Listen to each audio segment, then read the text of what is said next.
favorite Christmas songs has always been an oldie from the 1940s, Mele Kalikimaka by Bing Crosby and the Andrews Sisters.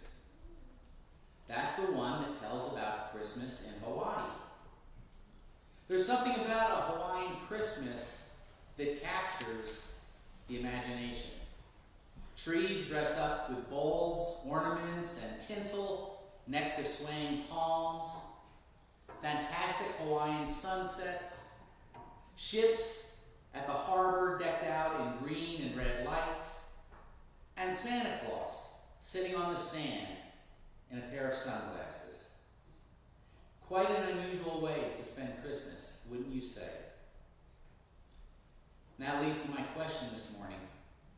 What was your most unusual Christmas? Was it celebrated in a unique location, like Hawaii? Was it particularly sad, or lonely, or hectic? Maybe you ate different foods rather than the traditional Christmas ham or turkey. Maybe it was without family. Or maybe you were working instead and missed the holiday altogether. I never made it to Hawaii, but when I was 18, I drove to Florida with my friend and younger brother over the holidays. That was probably my most unusual. I remember we swam in the ocean in Miami Beach on Christmas morning. We also saw alligators at the Everglades Alligator Farm, went to the dog races, and ate at a fast food joint called Little Pigs. Such is the diversity about Christmas. It can be observed anywhere and anyhow because, as Christians, we know that the real action of Christmas takes place right here in our hearts. It doesn't matter where we are, because joy, gratitude, and happiness happen right here. Christmas only needs the heart to celebrate. As 1 Peter 3 says, revere Christ as Lord in your hearts. Always be prepared to give the reason for the hope that you have, but do so with gentleness and respect, such as the heart knows well. Doesn't matter how traditional or how unusual our festivities, Christmas needs to be an inner experience, regardless of the externals. And think about it for a moment, how vastly different our perception is about the very first Christmas, when Jesus was born. How does the Bible say it happened? What was left in, and what was left to our imaginations? As we go back over 2,000 years to ancient Bethlehem, what do you see in your mind's eye taking place? Perhaps you see a small stable in a barn, or maybe a detached annex at a house. Is it wood or stone? First or second floor? Warm or cold and drafty? Perhaps it's filled with hay. Perhaps it's smelly from all the animals. Is a large star hanging low in the sky, just above the manger? Is Mary really holding the baby Jesus in swaddling clothes?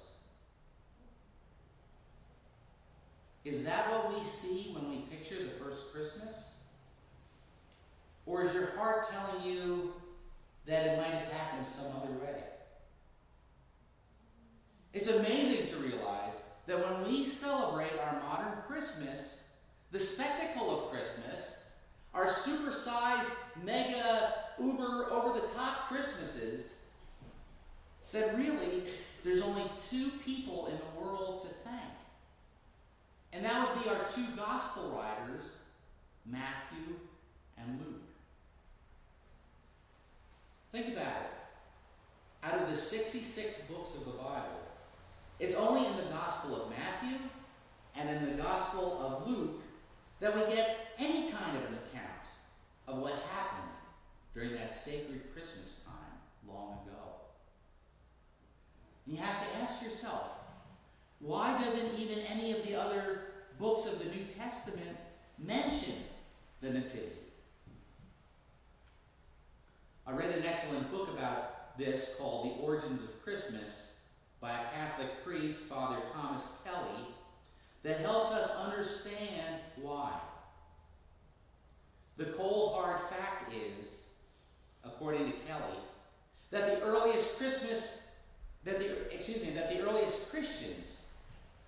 were not so much interested in knowing how Jesus was born or what the circumstances were. Early Christians had no interest in the who, why, what, where, how, and when that people today usually demand of their news events. That Jesus actually existed was enough. The earliest Christians, including the Apostle Paul and the other gospel writer Mark, who were two of the earliest Christian writers, were more interested in the other end of Jesus' life, his death and resurrection. The logical explanation is because back then it was believed that the return of Jesus, the second coming of Jesus, was imminent. People believed it was going to happen at any moment. So that's what their writings concentrated on. As history has proven, though, the world did not end. We're still here, alive and well. And as Christianity began to spread in the far reaches of the world, like Syria, Greece, Africa, Italy, it was natural to think that as the faith grew, that people wanted to know more about Jesus. True, when Matthew and Luke wrote their accounts of the nativity story, they did both start with the birth. But why was their account so sketchy? Why did they leave so much out? Also, if Matthew and Luke made the effort to include the birth story of Jesus, why didn't they just continue on with his younger years, his teenage years, his years as a carpenter? The answer, according to Father Kelly and other scholars, is because Matthew and Luke wanted to make it perfectly clear that Jesus had been God's Son for his whole life and actually even before his birth. That's why our two evangelists, Matthew and Luke, wanted to set the record straight. They added the birth narrative to their Gospels to show that the Son of God, the Jesus Christ who saves souls, had an ordinary, humble, earthly birth. And even so, there's still a few differences in the way Matthew calls it and in the way Luke calls it. In Matthew, Jesus' parents lived in Bethlehem and later moved to Nazareth for the child's safety. In Luke, the parents already lived in Nazareth, and Jesus was born in Bethlehem because his parents had to go there to register for a Roman census ordered by Caesar Augustus.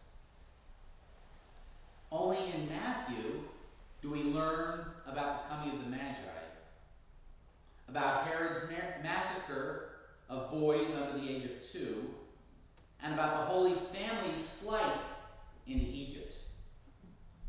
And only in Luke does it tell of an angel coming to Mary to announce her divine pregnancy, about her visit to Elizabeth, and about the shepherds visiting the newborn baby. But who's splitting hairs? Not me. I'm only emphasizing my original point about the diversity of Christmas. Christmas was as different to Matthew as it was to Luke, as it was to each succeeding generation. Right down through the centuries,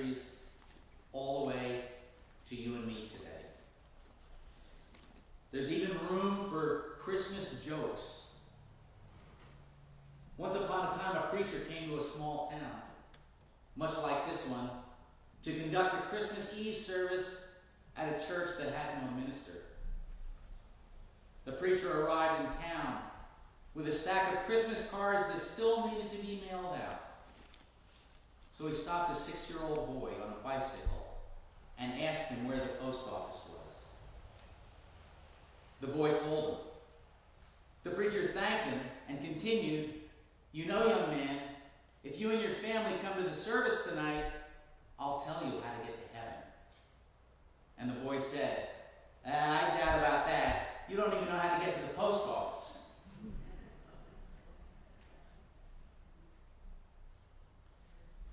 It's amazing that it didn't even occur to people to set aside a day to honor the birth of Jesus until more than 300 years after it happened. And of course, it couldn't have happened even if Christians wanted to, because Christianity was illegal. You were risking your life back then if you said that you followed the teachings of Christ. That was back in the era when Christians were thrown to the lions. And the Roman Empire emperor back then, Caesar Augustus, was a brutal dictator who attained the position of king by killing off all of the other people in his inner circle, the people that might want his throne, including his son. And how interesting to contrast that bloodthirsty leadership style with the heavenly king's style, Jesus Christ.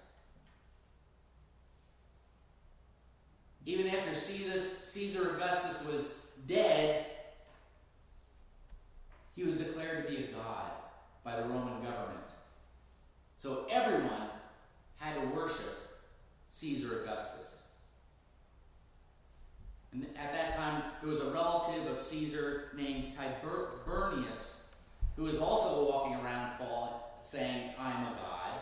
And then we still had Jesus Christ at the same time, telling his inner circle, "I am a god." And Christianity finally became legal in 324 AD. And that's when the ritual of Christmas began. Though it still took a good 300 or 400 years before the holiday started to get in gear the way we know it is today. But even as all the rituals around the world gradually took place, people still found it most fulfilling when expressing their love and care and sharing and starting with the heart.